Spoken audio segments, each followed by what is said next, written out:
everyone, it's Alicia from The Strongest Mum. In this video, I will explain to you how to connect your pelvic floor and your deep core using different cues and positions. Also, a quick reminder that the Strongest Mum online program is not intended for pregnant women unless you're currently training with me face-to-face and have a current medical clearance.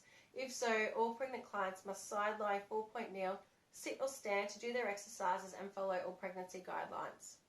Let's first begin by breathing in through our nose and exhaling through our mouth. You can do this sitting, side lying, standing or laying on your back. We're going to do this for a few moments just to get your breathing pattern in line. So breathe in through your nose, breathe out, breathe in through your nose, breathe out through the mouth.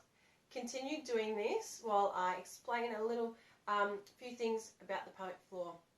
So, when you breathe in, your pelvic floor is actually relaxing and releasing. When you breathe out, your pelvic floor is actually drawing in and up and lifting and contracting. So, we don't want to bear down, we don't want to hold our breath, and we want this to be a gentle release and a gentle contraction when we do our pelvic floor activations. For those of you who may have a weaker tone pelvic floor, you might find it more challenging to lift or contract pelvic floor, so please experiment with different positions as you need to. You might begin with laying on your back, that might be the best to start with. For those of you with a higher tone pelvic floor or overactive or hypertonic pelvic floor, you might find it helpful to 4-point kneel or 90-90 sit, relaxing the legs, or slouch sitting. So putting all your weight forward. Hopefully you find a position that works best for you over the coming weeks and that you can progress over the next 10 weeks as well. Seeing a women's health physio can definitely help with this. Some common pelvic floor cues are thinking about a tissue dropping down onto a table as you inhale and relax, and then picking it up gently as you exhale and squeeze and lift your pelvic floor. Another cue might be picking up a blueberry with your vaginal wall and then gently releasing it. So let's try some pelvic floor activations and release. I'm going to lay on my back. So I'm going to breathe in through my nose, relax pelvic floor. Exhale, squeeze and lift pelvic floor, drawing in through front passage. So let's try that for 5 reps. Take your time, practice that breath work again. So in through the nose, relax pelvic floor. So you might think about vaginal wall widening or dropping, relax glutes, relax back. Your whole body should be relaxed and not tense and not moving. No one should be able to see that you're doing your pelvic floor work. So breathe in, relax. Breathe out, squeeze and lift pelvic floor in and up. Breathe in, relax. Breathe out, squeeze and lift. Breathe in, relax. Breathe out, squeeze and lift. Breathe in, relax. So remember that tissue dropping, everything's relaxed. Breathe out, drawing it in and up.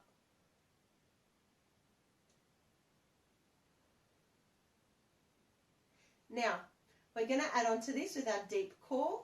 What I'm going to get you to do is pop your fingertips on your hip bones, come in about 1 inch or 2, and then you're going to imagine a line being drawn across between finger to finger on that lower belly area. If you're like me, you have a cesarean scar, and I just visualize that. What we're going to do now is we're going to exhale, and we're going to try and draw our hip bones across to one another over that line. Breathe in, relax. Breathe out. Exhale, pulling the hip bones across.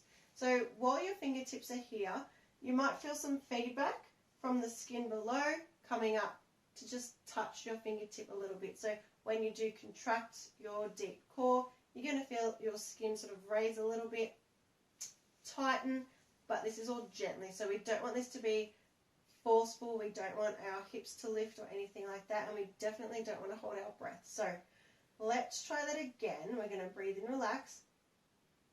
Breathe out. pulling our hip bones across. Now, if that cue doesn't work for you, I want you to imagine that your pants are on fire and you're peeling your skin down towards your tailbone away from them. That's also going to give you that contraction and that tightening here. When we're exhaling, our belly is also flattening out. We never want it to become bigger. We want our belly to flatten on our exhale. So we're going to do that again for 1 or 2 reps, and then we're going to combine it with our pelvic floor. So breathe in, relax, breathe out, peeling skin away from pants line towards our tailbone. When we're doing that, we're still imagining that line down below here. Breathe in, relax, breathe out, peeling skin away from our pants, and you should feel some flattening here. Now we're going to combine that. So we want our pelvic floor to come on first, then our TA or our deep core to really activate our core area. So fingertips just slightly in from our hip bone. We've got that invisible line. Now what we're going to do is also add our thumbs to this. We're going to pop our thumbs up above our abdominals on our obliques. We're going to do a forceful cough and we're going to feel a tightening under there, which is our obliques coming on.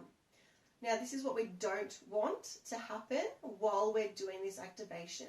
So we want our obliques and our rectus to be fairly inactive at this moment while we activate our deep core so that they can do all the work. So while you've got your fingertips here on the lower belly, we've got our thumbs up on our obliques. We're going to relax, breathe in through our nose, relax our pelvic floor. Then we're going to exhale, squeeze and lift pelvic floor, then activate our TA by either pulling the hip bones together or peeling our skin away whilst relaxing our obliques.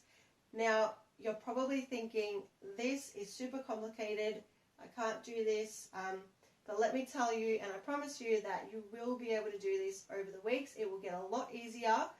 The breathing and the breath work is probably the hardest thing that I teach any of my clients, and it's challenging for everyone, but by week 3, week 4, they've got it down pat, and you can start to incorporate it into your workout. So if this is the hardest thing I'm going to teach you, that's good news. So we can do this. It might seem overwhelming, but you can do it.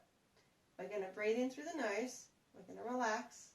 Breathe out through our mouth. Lift and squeeze pelvic floor. Then we're going to activate our TA and exhale. Breathe in, relax.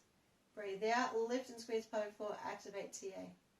So what you should be feeling is, in this lower area here, it's feeling very stable, very, it's got resistance. So it feels like it's supported, and you can really get your breath in line with it. So if your breathing is in line on your exhale, your core is going to be switched on.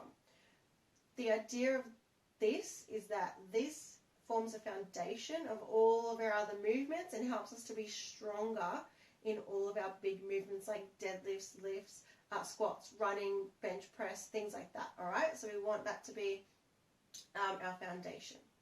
Everything else is easy after this, I promise. So breathe in, relax. Breathe out. Lift and squeeze pelvic floor. Activate TA. Breathe in, relax. Breathe out. Lift pelvic floor. Activate TA. Breathe in, relax.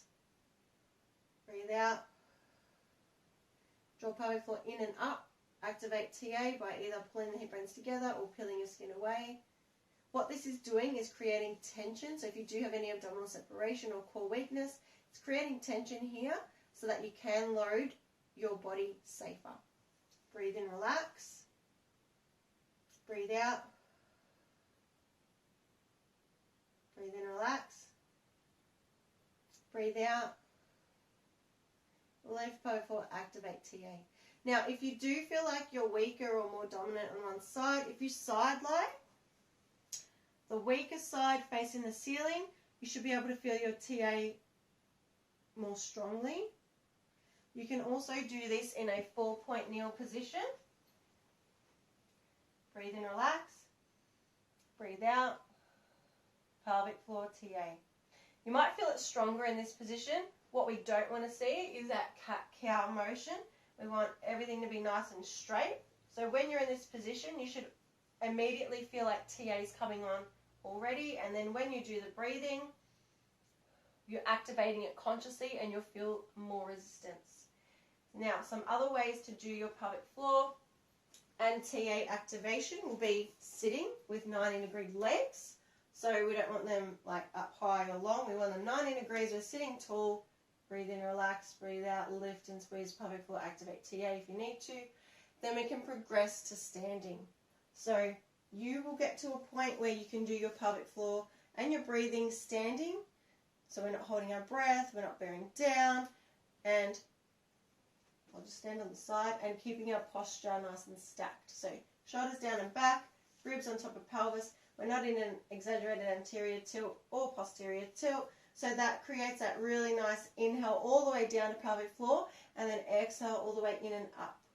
So if we've got our posture like not in the right spot, like our stance not in the right spot, and say for example we're out here or we're here, so we might have that really tight chest, and then our hips are out. Imagine that breath work, it's not going all the way down, so we might be doing our exercises or our breathing, but it's not actually benefiting us because it can't get down all the way to really release pelvic floor or really contract pelvic floor.